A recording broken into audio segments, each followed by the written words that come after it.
वेरेबो दुनिया की भीड़ से दूर बसा एक पारंपरिक गांव, जिसे देखने के बाद लाखों लोगं की आंखें मानो सुकून महसूस करने लगी हों। इसकी प्राकृतिक सुंदरता को शब्दों में बयां कर पाना मुश्किल सा है।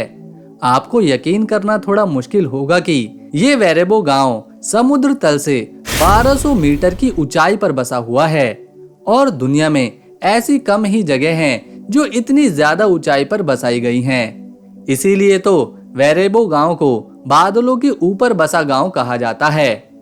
इंडोनेशिया कई द्वीपों से मिलकर बना देश है और उन्हीं में से एक द्वीपों की श्रृंखला है फ्लोरेस आइलैंड, जो नुसा तेंगारा द्वीप समूह में आता है।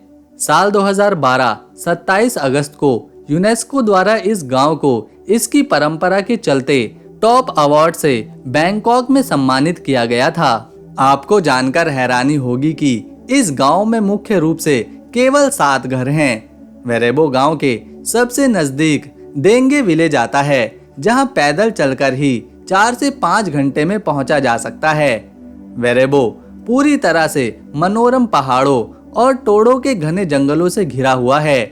इस अविश्वसनीय गांव में उष्णकटिबंधीय जंगल और वनस्पति भरपूर मात्रा में मिलती है।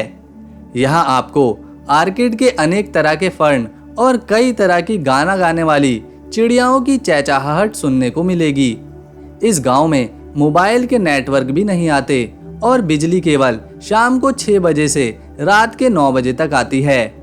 इस गांव का निर्माण एम्पू मारो ने 900 साल पहले अपनी पत्नी के साथ किया था और आज यहाँ उनकी 18वीं पीढ़ी के लोग रहते हैं। इस गांव की सबसे मुख्य विशेषता है इनके अनूठे घर, जिन्हें ये लोग मबास नियांग कहते हैं। ये घर दिखने में शंक्वाकार होते हैं, जैसे एक बड़ी सी टोपी जिसे बच्चे अपने जन्मदिन पर लगाते हैं। इन घरों की छत सीधा जमीन को छूती है। इन घरों को 5 भागों में बांटा गया है, जिसमें हर एक भाग अपने खास चीज के लिए है। जैसे पहला भाग, जिसे ये लोग लुतुरिया तंबू कहते हैं, यहाँ परिवार रहता है। दूसरे भाग को ये लोग लोबो कहते हैं, जहाँ खाना और दूसरे सामान रखे जाते हैं। तीसरे भाग को लेंटर कहा जाता है और ये हिस्सा अगली फसल के बीजों को रखने के लिए इस्तेमाल किया जाता है। चौथे भाग को लैंपा रे कहा जाता है, जिसे सूखे से बचने के लिए खाद्य पदार्थ रखने के लिए इस्तेमाल में लाया जाता है। और आखिरी में 5वां और घर का सबसे ऊपरी भाग आता है, जिसे हेकांड कहा जाता है। ये लोग इस भाग को सबसे पवित्र मानते हैं और यहाँ अपने पूर्वजों को प्रसाद चढ़ाते हैं। इस वेरेबो गांव में केवल 7 घर हैं। इसके अलावा एक घर और है, जहाँ गांव के सभी लोग अपने त्योहार, समारोह और अनुष्ठान के लिए इकट्ठा होते हैं। कैथोलिक धर्म को मानते हैं ये लोग, लेकिन कुछ परिवार पुरानी मान्यताओं को भी अपनाते हैं। इस 8वें घर में ऐतिहासिक ढोल रखे गए हैं, जो सैकड़ों साल पुराने हैं।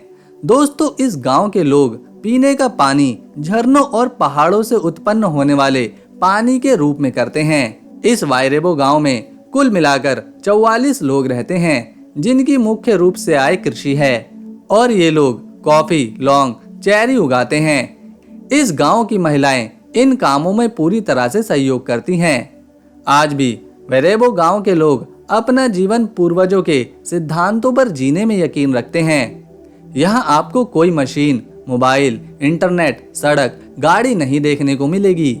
आज भी ये लोग सैकड़ों साल पहले के तरीकों को अपनाते हुए प्रकृति के सहारे ही जीते हैं। गांव के लोग मक्का और कसावा खाना पसंद करते हैं। हाल के कुछ सालों में जब बाहरी लोगों ने इस गांव के बारे में जाना, तो वो यहाँ टूरिस्ट बनकर आए और कुछ दिन रहने के बाद उनका कहना था कि इससे पहले कभी भी ऐसा उन्होंने अनुभव महसूस नहीं किया।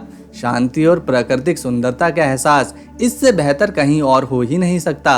यहाँ के लोग काफी मिलनसार होते हैं और बाहर के लोगों को एक अलग दुनिया का एहसास कराने में भी साथ देते हैं। अगर आप कभी इंडोनेशिया के सफर पर निकले तो इस वेरेबो विलेज को विजिट करना ना भूलें। यकीनन आपको ऐसी जगह, ऐसी परंपरा, ऐसे घर और ऐसे लोग पहले कभी देखने को नहीं मिले होंगे। एक ऐसी जगह के बारे में जानेंगे जो बहुत ही खूबसूरत है, जैसा कि हम सभी जानते हैं, इंडोनेशिया एक ऐसा देश है जिसे सैकड़ों आइलैंड्स को मिलाकर बनाया गया है, जिसका मतलब यहाँ पहाड़, हरियाली से भरे जंगल, समुद्री किनारे और चमचमाती पानी के साथ सुनहरी रेत हर जगह देखने को मिल जाती है।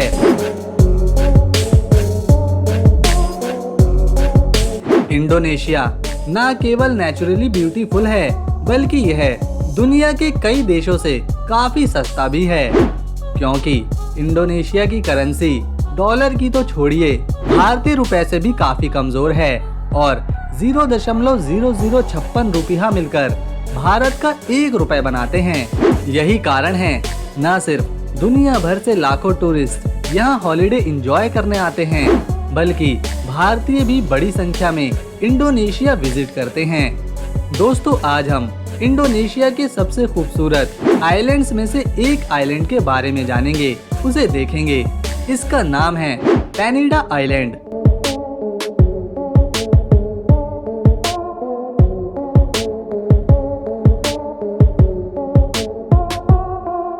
इंडोनेशिया का सबसे खूबसूरत आइलैंड है ये, और इसका पूरा नाम नुसा पेनिडा है।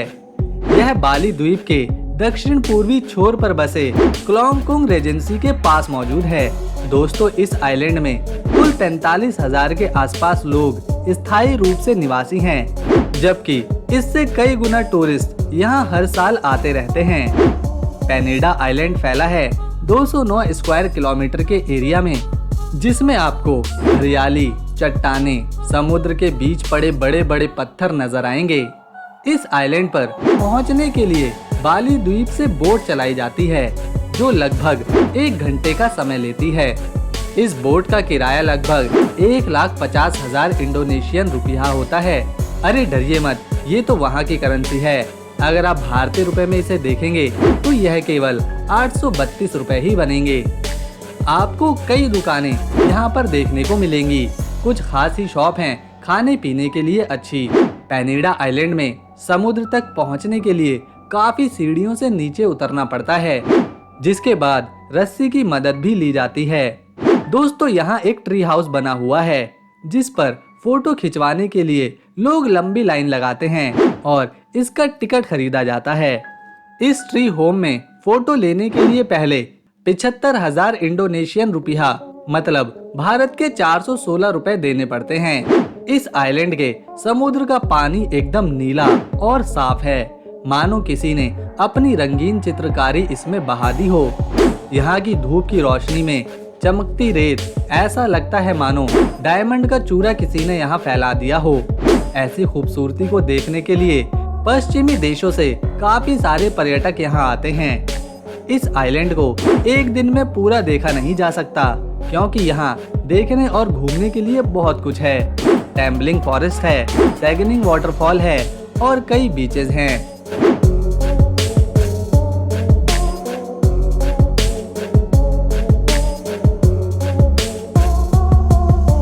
नुसा पेनिडा और इसका पड़ोसी आइलैंड लैबोग्न आइलैंड और सेनिगन द्वीप एक बर्ड सैंक्चुरी भी हैं। इसके अलावा इस खूबसूरत आइलैंड को स्कूबा डाइविंग करने के लिए खास तौर पर जाना जाता है, क्योंकि दुनिया भर से डाइविंग का शौक रखने वाले लोग यहाँ पर डाइविंग करने आते हैं।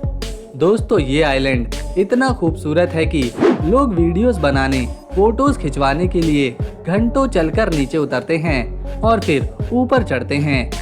हजारों साल पहले बनी चट्टानों पर हाथ फेरने का अनुभव यहाँ पर लोग महसूस करके जाते हैं। पेनिडा के मूल निवासियों का जीवन अधिकतर टूरिस्टों पर ही निर्भर करता है। यहाँ के लोग बालिनीज और भाषा इंडोनेशियन लैंग्वेज बोलते हैं, लेकिन ज्यादातर लोग इंग्लिश अच्छे से जानते हैं, जिससे टूरिस्टों को काफी आसानी होती है यहाँ पर बातचीत करने में। जब आप इस आइलैंड पर पहुँचेंगे तो आपको यहाँ कई सारे भारतीय घूमते हुए नजर आएंगे। अगर आपने आज हमारी वीडियो में कुछ नया देखा, कुछ नया सीखा, तो इसे ज़्यादा से ज़्यादा लाइक शेयर करें और चैनल को सब्सक्राइब कर बेल आइकन ज़रूर दबा दें, ताकि हम जब भी कोई ऐसे ही इन्फॉर्मेटिव वीडियो आपके लिए लेकर आएँ तो उसकी नोटिफिकेशन आपके मोबाइल पर पहुँचे सबसे पहले। हम मिलते हैं नेक्स्ट वीडियो में, तब तक के लिए नमस्कार, अपना ध्यान रखें।